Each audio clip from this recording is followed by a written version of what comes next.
आपको बराह रास्त ले चलेंगे। तहरीक इंसाफ के रहनुमा फवाद चौधरी मीडिया से गुफ्तगू कर रहे हैं। सिर्फ ये कर लें कि जो गवर्नर रूल की जो हमारी शिक है उसको पढ़ लें, ताकि आपको पता चल जाए कि गवर्नर रूल किन हालात में लगता है। आपकी अपनी तो इज़्ज़त नहीं है और आप एक बोंगियाँ मार रहे हैं, लेकिन आप इसको पढ़ लें ताकि आपको कम से कम जब बात करें तो समझ हो कि आप बात क्या कर रहे हैं। सुप्रीम कोर्ट का कल का फ़ैसला एक तारीखी फ़ैसला है। मैं समझता हूँ कि जिस तरह से जज साहिबान ने एक सियासी दबाव का मुकाबला किया, धमकियों का मुकाबला किया, बड़ा कम पाकिस्तान में जजेस ने इस तरह से रिएक्ट किया है। ये जो रद्द-ए-अमल जो दिया है सुप्रीम कोर्ट ने एक फर्म तौर के ऊपर, जिस तरह वो खड़े हुए हैं, ये पाकिस्तान की तारीख़ में कम वाक़यात हुए हैं। और बड़ी सीधी बात है, यही वो बेंच था जिसने 3 महीने पहले इन्हीं 3 जजेस ने वो फ़ैसला किया था जिसके नतीजे में इमरान खान जो हैं उनको हुकूमत से जाना पड़ा था। हमारी बड़ी रिजर्वेशंस हैं उस रूलिंग के ऊपर, हमारा बड़े आप समझिए तहफ़्फ़ुज़ात हैं उस फ़ैसले के ऊपर। लेकिन ये तो नहीं हो सकता कि हम कहें कि हम सुप्रीम कोर्ट को ही नहीं मानते। जो इनके लॉ मिनिस्टर ने वहाँ खड़े होकर कहा, और फिर जब चीफ जस्टिस साहब ने कहा कि आप ये कहना चाहते हैं कि आप सुप्रीम कोर्ट को नहीं मानते, तो वो पीछे हट गए। लेकिन बहरहाल इनकी इंटेंशंस जो हैं वो यही हैं। ये एक अहमकाना पॉलिसी के ऊपर इस वक्त नून लीग जो है वो गामज़ान है। इनका ख्याल है कि अब नून लीग का ज़रूरत नहीं रही, अब हमें नाराज़ लीग बनना है। अगर नाराज़ लीग बन के आपका ख्याल है कि आपको नैरेटिव मिल जाएगा, बयानिया मिल जाएगा, ऐसे नहीं होता। लोगों को एक प्लेटफॉर्म, एक फ्रेमवर्क चाहिए जिसका जो मुस्तकबिल का फ्रेमवर्क हो। और मैं आपसे अब भी मैं शहबाज शरीफ साहब से कहता हूँ, हिम्मत और हौसले का मुजाहरा करें। मैं देख रहा हूँ कि दबाव में PMLN की पूरी क़यादत जो है वो शटर हो गई है। इतनी घटिया और छोटी हरकतें की हैं। रात को PTV को मना कर दिया गया कि आप परवेज़ इलाही साहब का जो हलफ है वो नहीं दिखाएंगे, और ऐवान सदर में ब्यूरोक्रेसी को जाने से मना कर दिया गया।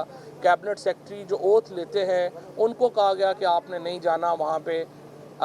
इस तरह से अगर आप वफाकी हुकूमत जो है और जो शहबाज शरीफ की जो इस वक्त की जो हुकूमत है, ये तो एक बिल्कुल जो है ये सिसकती हुई हुकूमत है।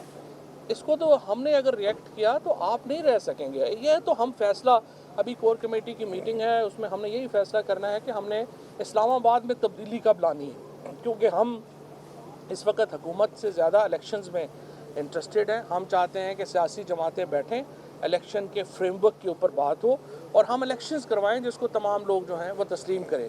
मौजूदा इलेक्शन कमीशन जो है, इसके होते हुए साफ शफाफ इलेक्शन मुमकिन नहीं है। मैं समझता हूँ कि इन इलेक्शंस के अगर ये इलेक्शन कमिश्नर जो हैं इनमें ज़रा सी भी रमक हो शर्म और हया की, वो इस्तीफ़ा दे दें, लेकिन वो नहीं दे रहे। लिहाजा हमें ज़ाहिर है कि रास्त इक़दाम उठाने पड़ेंगे इस इलेक्शन कमीशन को बदलने के लिए। एक गलत फहमी का मैं और अजाला करना चाहता हूँ, जो कल से नून लीग के जो एंकर्स हैं वो बार बार ये कह रहे हैं कि देखिए जी, इमरान खान के कहने के ऊपर 25 MPA जो हैं उनको तो डिस्क्वालीफाई कर दिया गया, लेकिन शुजात साहब के कहने के ऊपर नहीं हो रहा। एक तो मैं ये समझता हूँ कि जो मरियम औरंगज़ेब वगैरह से ये तवक्को करना कि वो कोई बात पढ़ के करेंगी, वो तो मुमकिन ही नहीं है। लेकिन जो कुछ सहाफ़ी हैं वो, उनको मैं कहता हूँ कि पहले रिकॉर्ड तो देख लिया करें।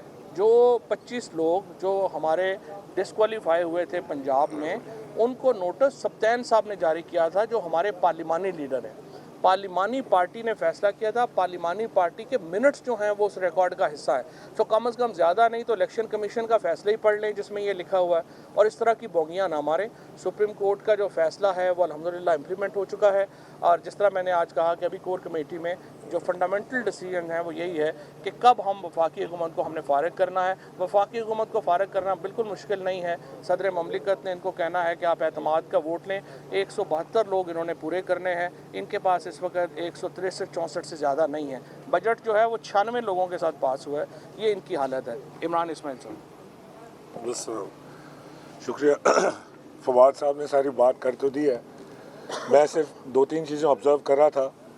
एक तो ये कि मैं क्रेडिट देना चाहता हूँ मरियम नवाज़ को कि वो बड़ा फास्ट लर्नर हैं, बड़ी तेज़ सीखती हैं। उन्होंने परसों चर्चिल से बात शुरू करके और ख़ान साहब की कॉपी करते हुए उन्होंने अंबिया इकराम को भी कोट किया, और कल उन्होंने बड़ी रेवोल्यूशनरी ट्वीट की कि जो कौमें खड़ी नहीं होती वो तबाह हो जाती हैं। لیکن ریزن کوئی نہیں دیا قوم کو کھڑے ہونے کا. ریزن کیا ہے؟ کیا آپ کی کرپشن چھپانے کے لیے قوم کو کھڑا ہونا ہے ورنہ وہ تباہ ہو جائیں گی؟ کیا آپ کی یہ ناجائز جو آپ لوٹا گیری کرتے ہیں اس کو بچانے کے لیے قوموں نے کھڑا ہونا ہے؟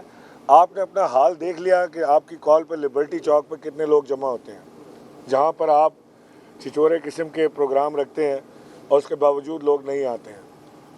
قوم اب جاگ چکی ہے, عمران خان کے ساتھ کھڑی ہے. انشاءاللہ یہ فیصلہ کہ انتخابات آنے والے کب ہونے, یہ فیصلہ عمران خان کے ہاتھ میں ہے اور انہوں نے کرنا ہے.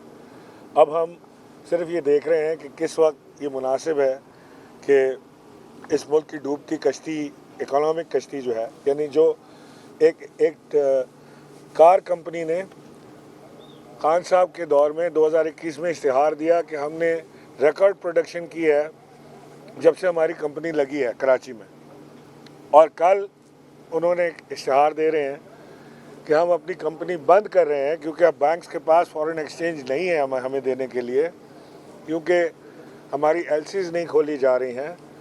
ڈالر کی قیمت کہیں سے کہیں چلی گئی ہے, بکنگ پرائس کچھ اور تھی, تو لہٰذا وہ کمپنیاں بند ہو رہی ہیں. جو پاکستان کی اکانومی اوپر جا رہی تھی وہ اب نیچے چلی گئی ہے. تو ہمیں بڑے سوچ سمجھ کے بہت احتیاط کے ساتھ فیصلے کرنا ہوں گے, اور آج کی میٹنگ انتہائی اہم ہے جس میں خان صاحب ان تمام فیصلوں کو آج حتمی شکل دیں گے. تھینک یو, بہت شکریہ, تھینک یو.